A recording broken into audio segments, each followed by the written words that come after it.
Hi guys, welcome to you in beautiful YouTube channel English Menu। Guys हम लोगों ने अवकलन के 3 पार्ट्स को डिस्कस कर लिए थे। इसमें मोस्ट इम्पोर्टेंट क्वेश्चंस को भी मैंने डिस्कस कर दिया था। अब आते हैं अवकलन का ये हमारा लास्ट पार्ट हो सकता है या फिर जरूरत होगी तो special questions for air force air double SSR के लिए एक पार्ट और ला दूंगा आपकी डिमांड के अनुसार। तो दोस्तों शुरुआत आज हम अवकलन को डिस्कस करते हैं। और हाँ, उस डिस्कस करने से पहले मैं आपको एक बात बता दूं कि हमारे इस YouTube चैनल को आप सबसे पहले सब्सक्राइब करवाइए और शेयर करिए अपने दोस्तों के बीच। और तीसरे पार्ट में फ्रेंड्स मैंने एक चीज गलत बता दी थी। वहां पे मैंने जल्दी से मिस्टेक हो गया था। लॉग को मैं अगर स्टेप को थोड़ा सा आगे लिखता तो मैं ये गलती नहीं करता, इसीलिए मैं बोलता हूँ स्टेप्स को थोड़ा पहले शुरू में पूरा लिखा जाए तो अच्छा रहता है। जैसे देखिए मैंने वो क्वेश्चंस ये गलत कर दिया था, ये वाला क्वेश्चंस इधर तो मैं आज की चीजें पढ़ाऊंगा, वो चीजें मेरी सब मैंने इस सवाल को वहां पे थोड़ा बहुत गड़बड़ी ऐसा कर दिया था कि सपोज कीजिए मैंने माना था fx बराबर log x, यानी देखिए आप देखिए कोई एक फलन है, फलन की पावर कोई फलन है। मैं बताया था कि फलन की पावर कोई फलन होने लगता है, तो तीसरी वीडियो में मैंने ये चीज बताई थी कि फलन की पावर फलन कोई फलन होने लगता है तो हम उसे log के थ्रू ही अवकलन करते हैं, जिससे वह काफी आसान होता है, अन्यथा करना बहुत कठिन हो सकता है x के पावर n मान के आप अगर करेंगे तो। चलिए तो देखिए मैं इसको थोड़ा यहाँ करेक्शन करवा देता हूँ। जैसे fx बराबर x दिया है तो सपोज कर लीजिए इसे y के सपोज कर लेते हैं और दोनों तरफ लॉग लगा देते हैं। तो लॉग लगाएंगे जब हम लोग, तो चूंकि ये लॉग खुद है, ये लॉग खुद है, यही मैंने मिस्टेक कर दी थी। इस लॉग को मैं लॉग को यहाँ छोड़ दिया, x को ही सपोज केवल देख पाया और cos x को सीधे उतार लिया था। तो ये चीज आप लोग इस चीज से बचिए। log x लिखा हुआ है जो, तो हमें पूरा log आप यहाँ पूरे पे लगाएंगे ना भाई, पूरे फंक्शन पे लगाएंगे, पूरे y पे लगाएंगे। तो जब आप पूरे y पे लगाते हैं तो log x के पावर cos of x कुछ ऐसा लिखा जाएगा। जब आप ऐसा लिख देते हैं तो दोस्तों आप देखेंगे कि ये चीज तो एक x के पावर n हो गई, तो हमें इसे cos x को बाहर निकाल लेना पड़ेगा। cos of log x, मतलब ये चीज log of log x चीज को समझिएगा, थोड़ा आप ध्यान दीजिएगा यहाँ पे। फिर मान लीजिए log y हो गई, तो अब तो हम लोग ये जानते हैं ना कि अवकलन कैसे कर लेते हैं इसका, log y का अवकलन होता है 1/y। एक्चुअली ये तो हम लोग x के रेस्पेक्ट में कर रहे हैं, हम लोग पूरा अवकलन x के रेस्पेक्ट में सीखते हैं। तो dy/dx से हम कर लेते हैं dy/dx, और यहाँ चीज ये तो दूसरा फलन बन गया। जैसे पहले फलन लिखा, दूसरे फलन, और ये मुझे दूसरा फलन दिख रहा है, और दोनों का क्या चीज है इंटू, और दोनों का इंटू है तो हम पहले फलन को लिख लेते हैं एज इट इज, दूसरे फलन का अवकलन कर देते हैं। यानी दूसरा फलन तो पूरा ये x सपोज करना पड़ेगा हमें, यानी log x का 1/x, 1/x करेंगे तो log x इधर हो जाएगा, पूरा ये x हो गया, ये वाला पूरा log है तो log 1/x हो गया। अच्छा ये तो x था नहीं ना, ये तो पूरा log x था, तो फिर हमको इसका log x का अवकलन यहाँ फिर इंटू में करना पड़ेगा, यानी log x का अवकलन 1/x। अब मतलब हमने इस पहला फलन यहाँ लिखा था cos x, दूसरे का अवकलन किया प्लस दूसरा लिखो, दूसरा लिया हमने ये लिख लिया log of x, पहले का अवकलन sin x का cos x का माइनस ऑफ sin x अवकलन हो गया। ठीक है, dy/dx, इस y को इधर भेज देते हैं, अब y को इधर भेज देते हैं, कोई बात नहीं, यानी अब हमें dy/dx पता चल गया है dy/dx। तो यहाँ हमारा हो गया cos x upon x log x, और ये तो माइनस इधर ला देते हैं, ये साइन वाला माइनस, तो साइन x log x, और क्या ये y जिसको हमने सपोज किया था, y बराबर कितना, y बराबर ये fx, y बराबर fx मतलब log x, तो log x की पावर cos x y को मान हमने रख लिया।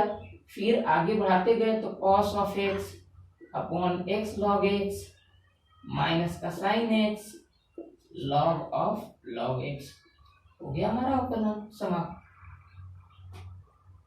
तो मुझे पूरी उम्मीद है कि आप लोग ये चीज सीख गए होंगे और आप इस चीज को धीरे धीरे अपने कापी पर नोट भी आप लोगों ने कर लिया होगा। चलिए तो मित्रों हमारा ये आज हमारा अवकलन का ये जो मैंने मिस्टेक किया था इसको मैं खत्म कर दिया यार, और आगे हम फिर नया चीज आज दूसरा सीखेंगे आज अवकलन के पार्ट में।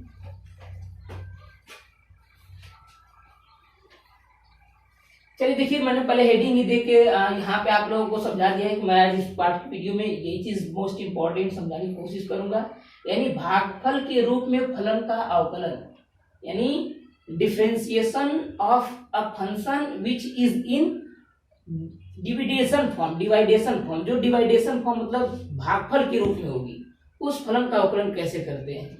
भाई आप तो एक चीज समझा दिए कि जब प्लस रहता है, दो फलन एक दूसरे से प्लस में रहते हैं तो उनका अलग अलग अवकलन कर सकते हैं, माइनस में रहते हैं माइनस में कर सकते हैं, गुणनफल में रहता है तो पहले फलन को लिखो दूसरे का अवकलन प्लस दूसरा फलन लिखो पहले का अवकलन, ये तो चीज समझा गया था। तो अब भाई जब प्लस माइनस हो गया गुणा तो भाग भी सीख लिया जाए। चलिए आज हम भाग की बात करते हैं। देखिए मैंने यहाँ अच्छे से समझा दिया है कि जब कोई फलन fx यानी fx होगा और उसके डिवाइडेशन फॉर्म में होगा f ऑफ gx होगा, तो जैसे ही हम gx का अवकलन करने जाएंगे तो हमें इस तरीके से हम आप बोल कर भी ये लिख सकते हैं।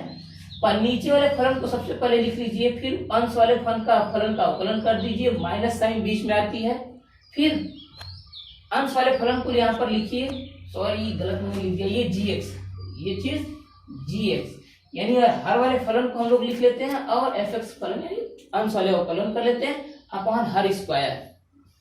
आप देखिए जैसे मैं हर लिख एक बार हिंदी में समझा देता हूँ। हर लिखते हैं अंश का अवकलन यानी अवकलन dy बाई dx अंश माइनस अंश लिख लो इस बार, और हर का अवकलन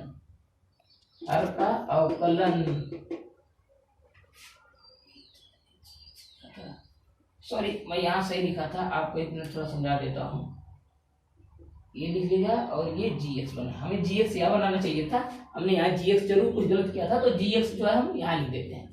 फिर अंश लिख लेते हैं हम लोग, अंश और हर का इस बार अवकलन dy बाई dx और हर का अपॉन हर का स्क्वायर।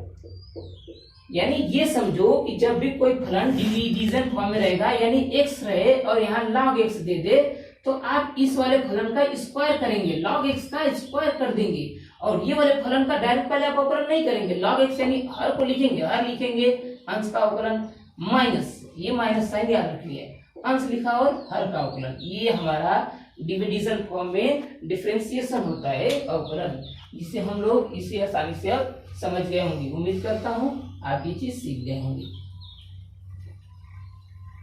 चलिए तो इस पर पहले सबसे अच्छा एक सवाल हो जाए तब समझ में आएगा अच्छे से।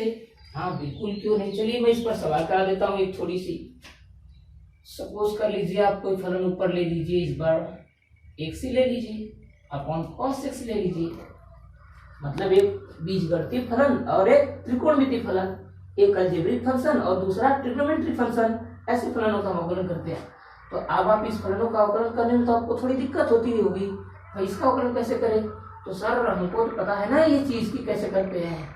हर लिख लेते हैं सबसे पहले, cos x लिख लिया, अंश का अवकलन करते हैं। अगर आप थोड़ा सा तेज हाथ बढ़ा रहे या फिर वो तीनों पार्ट्स देख चुके होंगे तो जानते होंगे कि x का अवकलन 1 होता है, माइनस cos x, अब तो cos x का अवकलन करना पड़ेगा, फिर अंश लिखते हैं तो अंश को हमने x लिख दिया, हर का अवकलन किया cos x का माइनस ऑफ sin x होता है। चलिए हम हर का स्क्वायर होता है यानी cos x का स्क्वायर। अब क्या चीज, ये चीज जो हम आप लोग ध्यान से देख रहे होंगे, यानी हम लोग जब हमने जो यहाँ cos x का होल स्क्वायर लिखा है हम इसे cos स्क्वायर x भी कर सकते हैं, यानी जो चीज cos स्क्वायर x के रूप में लिखी जाती है वही cos x का स्क्वायर भी लिखा जाता है। ये चीज दोनों आपस में इक्वल होता है। त्रिकोणमिति का ये छोटा सा नमूना है जिससे हमें आपको हमेशा याद रखना है। चलिए तो cos x में यहाँ फलन को लिख दिया, x अवकलन 1 का गुणा किया तो कुछ नहीं, और ये माइनस माइनस मिलकर के प्लस हो गए, x sin x हो गए हमारे यहाँ अपॉन cos x का होल स्क्वायर हो गया हमारा अवकलन आंसर। चलो सर ऐसा क्या, आप थोड़ा सा एक एनसीईआरटी का भी सवाल करा दो ना। चलो एक एनसीईआरटी का सवाल भी कर देते हैं हम लोग।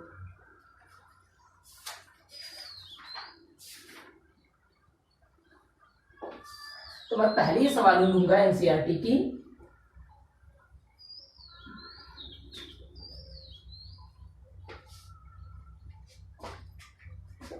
देखो e की पावर x है अपॉन sin x है, ये एनसीईआरटी की पहली सवाल है। आप डिविजन फॉर्म का जब अवकलन करना सीख रहे होंगे तो अब देख रहे हो आप अंश लिखा हुआ है, यहाँ हर लिखा हुआ है, अवकलन उसी मेथड से करेंगे। हर लिख लेंगे पहले चुपचाप, यानी sin x को हमने चुपचाप यहाँ लिख लिया, अंश का अवकलन कर देंगे, e की पावर x का अवकलन e की पावर x माइनस, अब तो अंश, अब हर का अवकलन करना पड़ेगा, हर को तो चुपचाप आपने लिख लिया था, इस बार इसका अवकलन करना पड़ेगा, तो मतलब किसको ऊपर या लिखना पड़ेगा, e की पावर x को, e की पावर x लिख लिया। सर साइन x का cos x upon sine square x, या साइन x का होल स्क्वायर लिखोगे तो भी उसका मतलब वही होता है। अभी की पावर x कॉमन ले लो यहाँ से, sine x minus cos x upon sine square x, बस ये छोड़ दो, छोटा सा 2 लाइन में हमारा आंसर हो गया। आप समझ गए होंगे चीजों को कि कैसे हम डिवीजन मेथड से अवकलन कर सकते हैं। चलिए, तो आज हमारा ये अवकलन के लास्ट पॉइंट जो मेरा इसमें इस वीडियो का रह रहा है वो है द्वितीय कोटि का अवकलन, यानी सेकेंड ऑर्डर का अवकलन कैसे ज्ञात किया जाता है। फ्रेंड्स, आई होप कि आप लोग ये जरूर चीज समझ रहे होंगे जो मैं अवकलन के सारे पार्ट्स को समझा रहा हूँ। अगर आप रेगुलर वाचर हैं या फिर यूपी बोर्ड से या फिर सीबीएसई बोर्ड, डजेंट मैटर, आप किस बोर्ड से बिलोंग करते हैं, उस बोर्ड की आप प्रिपरेशन अच्छे से कर रहे हो तो ये काफी हेल्पफुल होगा, खासकर एयरफोर्स वालों के लिए। देखिए, सेकेंड ऑर्डर का अवकलन डेरिवेटिव क्या होता है। सेकेंड ऑर्डर का डेरिवेटिव जो मैंने यहाँ चीज समझा लिख रखा है पहले, सेकेंड ऑर्डर डेरिवेटिव यानी कोई फलन f(x) रहेगा, उसका जब आप पहली बार अवकलन करते हैं, पहली बार, तो हम लोग बोलते हैं फर्स्ट ऑर्डर डेरिवेटिव, यानी प्रथम कोटि का अवकलन। दूसरी बार कर दिया तो सेकेंड ऑर्डर डेरिवेटिव, तीसरी बार कर दिया थर्ड ऑर्डर डेरिवेटिव, तो इसमें कुछ नहीं है। तो देखिए, हम लोग इसे जनरली लिखते भी कैसे हैं या फिर आपके पेपर में कैसे लिखा रहेगा तो आप समझ जाएंगे कि ये दूसरी बार अवकलन मुझसे करवाना चाहता है। देखिए, पहली बार ऐसे लिखा रहेगा, ये तो फलन हो गया, पहली बार अवकलन किया तो कितना होगा, इतना। इसी को हम ये भी तो लिखते हैं dy/dx या df(x), ये भी सपोज कर, ये भी तो कहते हैं, दोनों एक ही बातें हुई, dy/dx। या फिर अब देखिए, ये तो प्रथम कोटि का अवकलन हो गया। सेकेंड ऑर्डर का अवकलन क्या होता है। सेकेंड ऑर्डर का अवकलन जो होता है, हम उसे दिखाते या चिन्हित करते हैं, सिर्फ 2 बिंदु लगा देते हैं, ऐसे 2 डैश लगाते हैं ऊपर, ऐसे अपस्ट्रॉफिक कॉमा, मतलब इन्वर्टेड कॉमा जो बोलते हैं हम, इन्वर्टेड कॉमा जैसा लगा देते हैं, इन्वर्टेड कॉमा। तो इन्वर्टेड कॉमा में अब इसको डेरिवेटिव, ये तो वैसे इसको हम लोग y में भी लिख के बता दो ना, y में ऐसे लिखते हैं dx² और d²y, मतलब स्क्वायर बोलते नहीं, d2y/dx², ऐसे बोलते हैं, d2y/dx², मतलब फलन का सेकेंड ऑर्डर का अवकलन। उम्मीद करता हूँ ये चीज तो आप समझ गए होंगे और अपने कॉपी में जरूर नोट कर लीजिए ये चीज। अब मैं एक सवाल लेता हूँ, तब आपको चीजें काफी अच्छे से समझ में आएंगी। चलिए देखिए, मैं एक फलन ले लेता हूँ, छोटा सिंपल पहले फलन लेता हूँ आपके लिए, ताकि आप सीख पाए इस चीजों को। e की पावर x एंड एडिट, नहीं ऐड नहीं करते, चलो इसका मैं पूछूंगा फर्स्ट ऑर्डर का डेरिवेटिव बताओ, सेकेंड ऑर्डर का डेरिवेटिव बताओ, मतलब d2y/dx² बताओ, या फिर इसी को ये भी तो बोलते हैं f(x) की पावर डबल डैश कर दो, मतलब सेकेंड ऑर्डर का डेरिवेटिव बताओ। सर पहली बार इसका अवकलन करते हैं तो e के पावर x आता है, e के पावर x का अवकलन क्या होता है, e के पावर x होता है, और दूसरी बार करेंगे तो कितना आएगा, वो भी तो यही होता है, मतलब e के पावर x, e के पावर x का तीसरी बार, चौथी बार, पांचवी बार, छठी बार, कितना भी बार अवकलन करते जाओ e के पावर x ही आता है। चीज तो होता ही है। सर इससे कुछ नहीं होता, थोड़ा कुछ दूसरा करके दिखाओ, या फिर एनसीईआरटी के सवाल ही कोई करा दो, सबसे अच्छा रहेगा। चलो ठीक है, कोई एनसीईआरटी के सवाल ही करा देता हूँ।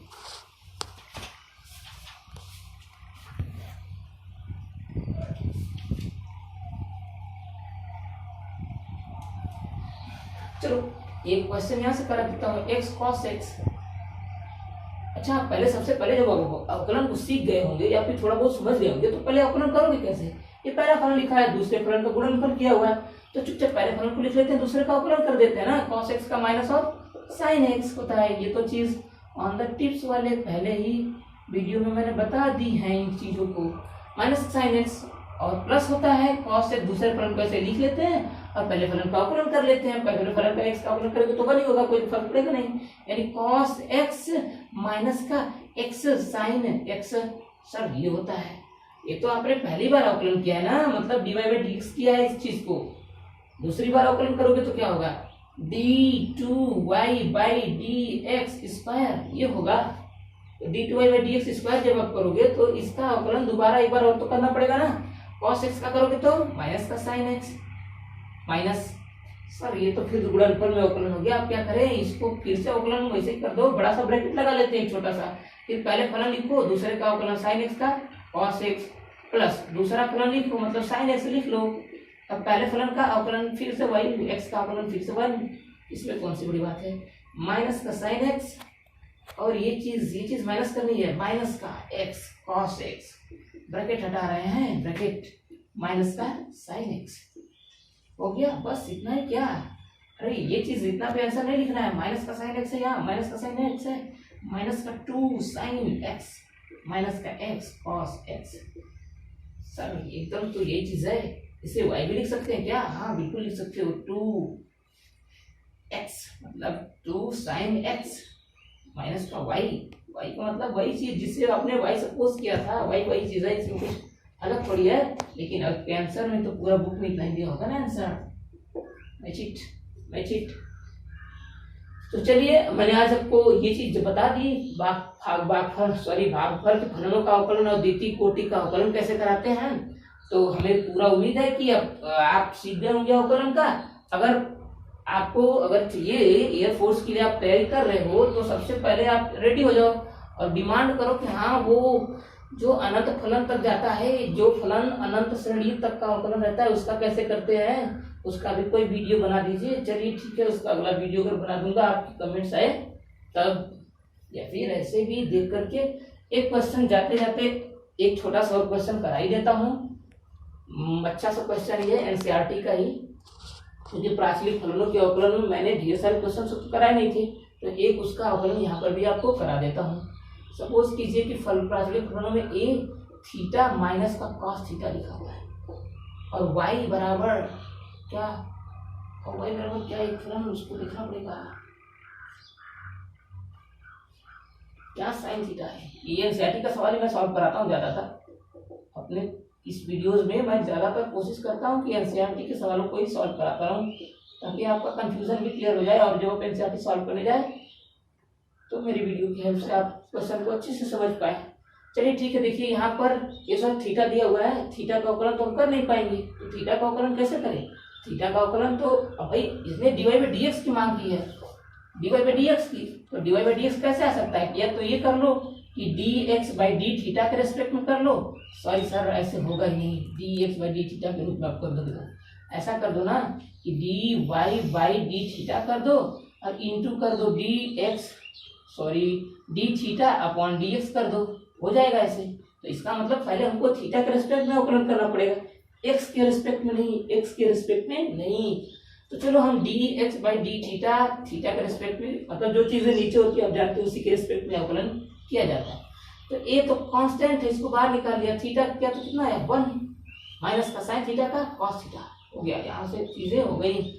और क्या sir dy by dx, dy by dx पहले कांस्टेंट है बाहर चला है, 1 का अवकलन 0 और cos x का माइनस का sin x। अब आप ये चीजें मैं पहले वीडियो में भी बता दिया था, इस वीडियो में भी बता देता हूँ कि जब कभी भी आपको प्राचलिक फलनों का अवकलन करना हो तो आप दूसरे फलन का यानी y वाले फलन का जो अवकलन किए रहते हैं उसको ऊपर लिख लीजिए, अंश में लिख लीजिए। a चलो मैं अंश में लिख के बता देता हूँ, a माइनस का साइन थीटा। अब नीचे लिख दीजिए जो आपने पहले x के फलन वाले को किया है, x के रूप वाले का जो किया है यानी dx बाई d थीटा किया है, तो a 1 minus cos theta, 1 minus cos theta, इसे कैंसिल कर दो, इसे कैंसिल हो गया। सर इतने तक आंसर नहीं आ रहा है, एनसीईआरटी वाले बुक में थोड़ा सा और अधिक दिया है, क्या दे सकता है। सपोज करो यहाँ माइनस साइन थीटा होता है, तो माइनस साइन थीटा को आप तोड़ लीजिए ना, माइनस का कितना 2 sine theta by 2 cos theta by 2 upon एक चीज 1 माइनस कॉस थीटा कितना होता है 2 sine square theta by 2 cos 2 theta के फॉर्मूले से निकलता है ना, ये 2 से 2 फिर से कैंसिल हो गया सर, ये साइन थीटा से ये साइन थीटा कैंसिल हो गया, बचा का cos theta by 2 theta by 2 और साइन थीटा बाई 2, मतलब ये बचा ना cos theta by 2। Oh sorry ये ऐसे नहीं लिख सकते हम, थीटा बाई 2 बस ऐसे थीटा बाई 2 अपॉन ये माइनस है, माइनस साइन थीटा हमने नोट कर लिया, साइन थीटा बाई 2 ये भी सपोज कर लिया, सर कॉस्ट साइन बटे साइन कितना होता है, काट होता है, ये तो हमको पता है, माइनस का काट थीटा बाई 2 हो गया ये अवकलन। फ्रेंड्स आज हम अपनी क्लास यही स्टॉप करते हैं। अगर आपको चीज़ों की और ज़्यादा ज़रूरत है तो आप डिमांड करिए, जैसे जैसे आपको चाहिए हम वैसे ही रिलेवेंट चीज़ें आपको देंगे। तो एक बार मैं फिर से ज़्यादा देखूंगा हम लोग की इस प्यारे यूट्यूब चैनल को आप अपने दोस्तों को भी शेयर करते रहिए and subscribe. Once more thanks.